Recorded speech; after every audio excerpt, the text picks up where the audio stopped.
Hello दोस्तों, कैसे हो आप सब। स्वागत है मेरे चैनल पे। दोस्तों आज एक और हम आपके सामने प्रेरणादायक कहानी सुनाने जा रहे हैं जो भगवान बुद्ध के जीवन में घटी एक सच्ची घटना पे आधारित है। दोस्तों इस कहानी का जो शीर्षक है वह है ईश्वर की खोज।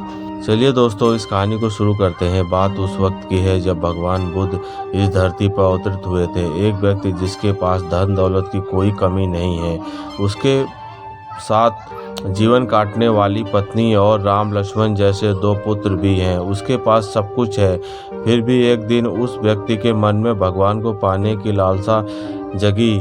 उसने सोचा कि मैंने बहुत सारा धन कमा लिया है, अब कभी धन की कमी नहीं होएगी, पर मेरे पास ईश्वर नहीं है। मुझे ईश्वर के दर्शन करने हैं। उस व्यक्ति ने ईश्वर खोजने की ठान ली। फिर उसने कई सारे मंदिरों और धर्म स्थलों का निर्माण करवाया, पर उसे ईश्वर के दर्शन नहीं हुए। फिर उसने दान पुण्य करना शुरू किया। उसने खजाने में कई सारा धन दान पुण्य में लगा दिया, फिर भी उसे ईश्वर नहीं मिले। फिर उस व्यक्ति ने सोचा कि अब मैं बड़े बड़े धर्मस्थलों और तीर्थस्थलों का निर्माण करता हूँ। उस व्यक्ति ने कई धर्मस्थलों और तीर्थस्थलों में कई साल गुजारे और काफ़ी पैसा उस धर्मस्थलों पे लगाया, फिर भी उस व्यक्ति को ईश्वर नहीं मिले। भगवान को पाने की कोशिश करते करते वो इंसान थक गया और आखिरकार आ गया जब एक दिन महात्मा बुद्ध के पास गया और कहने लगा कि भगवान, मैं 20 साल से ईश्वर को खोज रहा हूँ, पर मुझे ईश्वर कहीं नहीं मिला। क्या आप मुझे ईश्वर पाने का कोई मार्ग दिखाएंगे? उस व्यक्ति की बातें सुनकर महात्मा बुद्ध उसके पूछने लगे कि सुनो बालक, ईश्वर खोजना कोई बड़ी बात नहीं है, वह तो बड़ी आसानी से मिल जाते हैं। अच्छा तुम ये बताओ कि ईश्वर को खोजने के लिए तुमने क्या क्या किया और कहाँ कहाँ खोजा। वह व्यक्ति बुद्ध को पूरी बात बताता चला गया कि मैंने कई सारे मंदिरों और धर्मस्थलों का निर्माण करवाया, कई दान पुण्य किए, कई सारे तीर्थस्थलों पे निर्माण किया, उसकी यात्रा की और मैंने 20 वर्ष यहाँ पे गुजारे, पर मुझे ईश्वर नहीं मिले। महात्मा बुद्ध उसकी बातें सुनकर हंस पड़े और कहा कि ठीक है, तुम्हें ईश्वर के दर्शन करने हैं ना, तुम शाम के वक्त मेरे पास आ जाना, तुम्हें ईश्वर मिल जाएंगे। वो सज्जन खुश होकर चला गया कि मुझे आज ईश्वर के दर्शन होंगे। फिर कुछ देर बाद संध्या हो गई, पर महात्मा बुद्ध संध्या होने से पहले कुछ ढूंढने लगे और शिष्यों ने आकर पूछा कि गुरुजी आप क्या ढूंढ रहे हो। महात्मा बुद्ध ने बताया कि मेरे पास एक कीमती मोती था, परंतु वो कीमती मोती खो गया है, उसे ही ढूंढ रहा हूँ। महात्मा बुद्ध की बात सुनकर शिष्य भी उस मोती को ढूंढने लगे।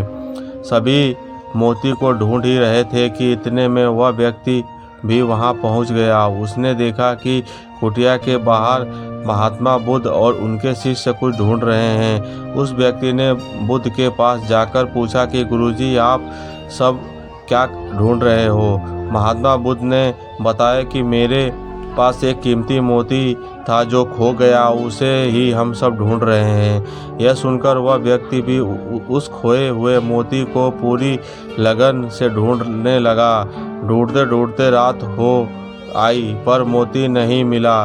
वह व्यक्ति परेशान हो गया कि पूछा कि गुरुजी आपने आखिर बार मोती को कहाँ देखा था, ठीक से याद कीजिए। महात्मा बुद्ध सोचकर बताते हैं कि मैंने आखिरी बार मोती को कुटिया के अंदर देखा था। यह सुनकर वह व्यक्ति थोड़ा गुस्सा हो गया और बुद्ध से कहने लगा, लगता है आप में थोड़ा सा भी दिमाग नहीं है। अगर मोती आपकी कुटिया के अंदर गुम हुआ है तो कुटिया के अंदर ही मिलेगा ना, बाहर थोड़ा मिलेगा।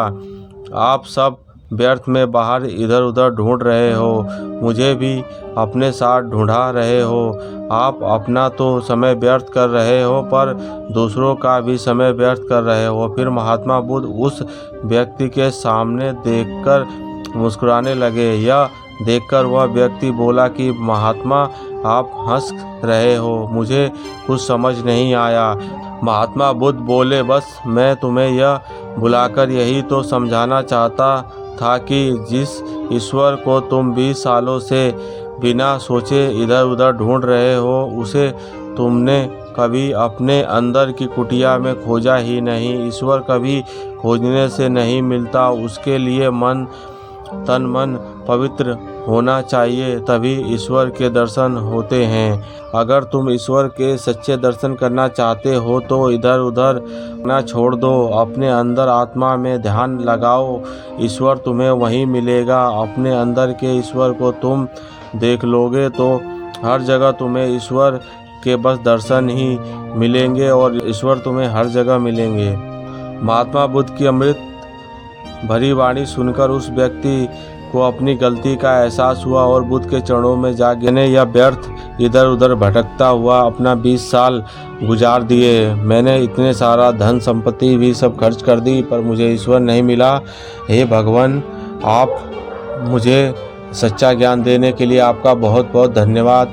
तो दोस्तों, कहानी से यह सीख मिलती है कि ईश्वर को अपने मन के अंदर ढूंढिए, ना कि बाहर ईश्वर आपको मिलेगा। दोस्तों, यह कहानी और ये जो बातें हैं भगवान बुद्ध के जीवन से संबंधित जो कहानी आपको कैसी लगी मुझे कमेंट बॉक्स में कमेंट करके बताइए। वीडियो को लाइक करें, शेयर करें, चैनल को सब्सक्राइब करें। मेरी बातें सुनने के लिए आपको बहुत बहुत धन्यवाद।